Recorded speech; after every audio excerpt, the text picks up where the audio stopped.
എഴുത്തൊക്കെ കണ്ട സ്റ്റേജ് ഭയങ്കര മാനേജ് ഇരുന്ന പോലെയാ. അലിച്ച് കണക്ക് എഴുതിയാളൂ. തങ്കമണി, ഇനി തങ്കമണി എന്താ? ഞാനൊന്ന് തീരുമാനിച്ചു. ഞാൻ മരിക്കാൻ തീരുമാനിച്ചു. നല്ല കാര്യം. അയ്യോ, അപ്പന്റെ പലിശ കാശാര് തരും? പലിശ കാശോ?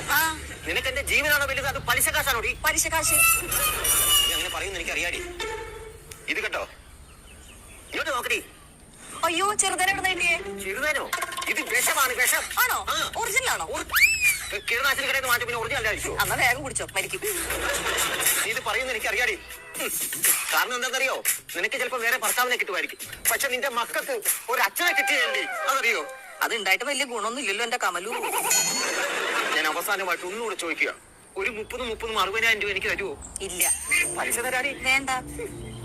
എന്നാ പിന്നെ ഓക്കെ, എന്റെ ആഗ്രഹം പോലെ ഞാൻ ഈ ഭൂമിയിൽ നിന്നും വിട വാങ്ങുകയാടി. കുടിക്കണെങ്കിൽ കുടിക്കണ്ട കമലു.